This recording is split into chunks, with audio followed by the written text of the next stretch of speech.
Godsmack is one of those bands I think people love to hate. I think when people talk about a new Godsmack album coming out, they say, I don't want to hear it, I'm not interested, they suck. You suck.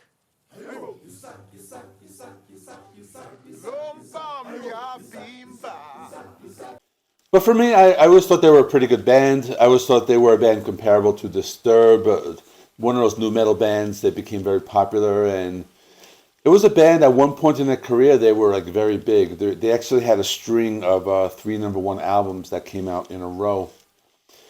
But this is a band, they also started to go downhill with their last album in 2018 called When Legends Rise. I thought that one was okay.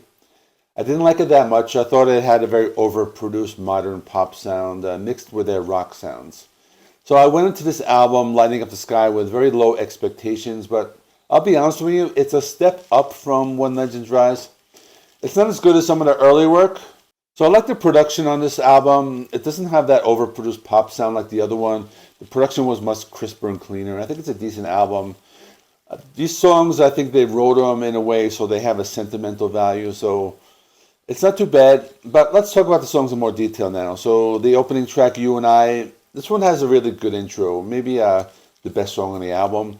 It has almost like a progressive metal feel. So they're kind of like starting out the album pretty good. I like the guitar riff. It probably has the best guitar riff. But I'll say it right now. Like one thing that this band is lacking are those guitar riffs that I really love from the band. But this song, they were going for that. I like how they do that Led Zeppelin Black Dog style where they have the vocals alternating with the guitar.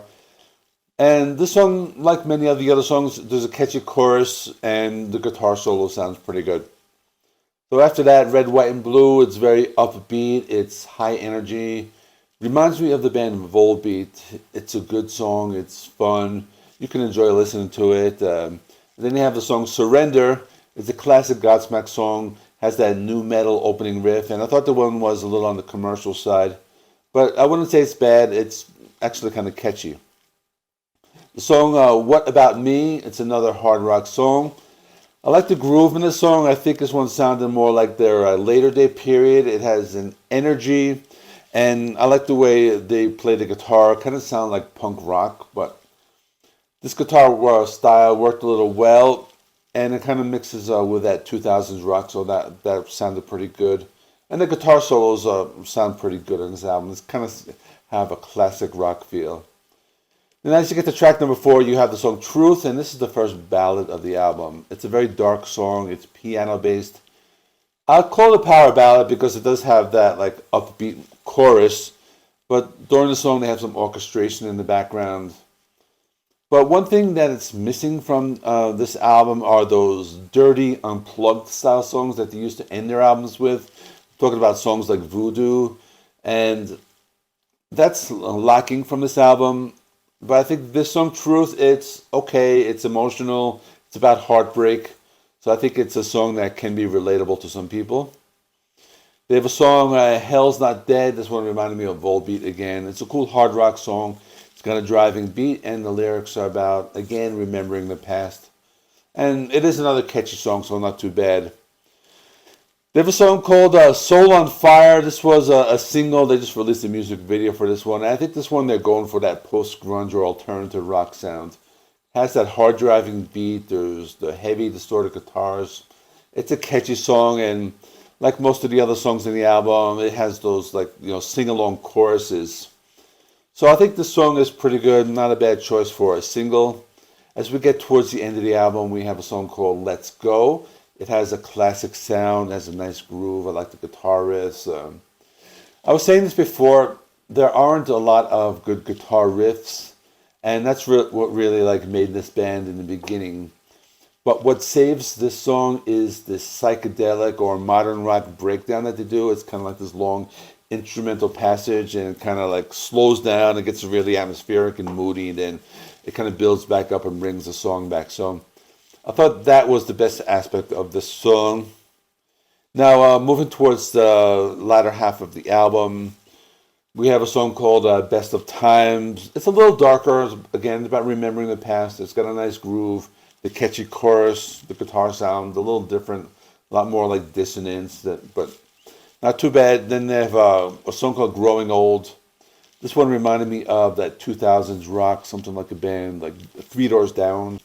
They do those arpeggiated chords and they strum the acoustic, and I think it's the closest you're going to get to a song like Voodoo, those alternative unplugged songs that they used to do. But I thought it was pretty cool, and it had some epic moments.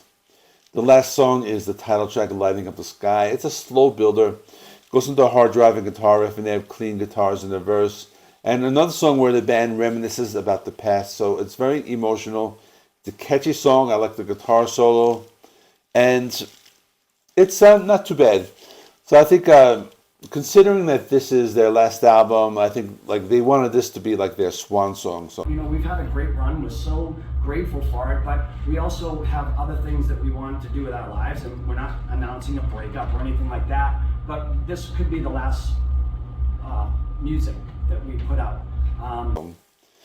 In conclusion, I think it's a step up from When Legend Dies. It doesn't reach the heights of some of the great albums like Awake, Faceless, 4, and Self-Titled, but I think this is an album that like they wanted to do. Like they know they're not going to reach their greats as they used to do. They know they're not going to have #1 albums anymore, or the musical landscape has changed, so they're not going to like have those albums that were in the 2000s that like were super popular. So I think they just wanted to retire like when it was time. So I think maybe it's a good choice, because otherwise they would have just stayed together and put out a string of mediocre albums, and really nobody really wants that. So I don't know. I respect them for doing this album. So my score for this is 7 out of 10. It's an okay listen. I wasn't completely disappointed, but I kind of went into it with low expectations. So that's all. Let me know in the comments what you thought of this album. Please remember, like, comment, subscribe. I'll put up a playlist right here. These are our 2023 album reviews, all the albums I have been reviewing from January onwards. So see you in the next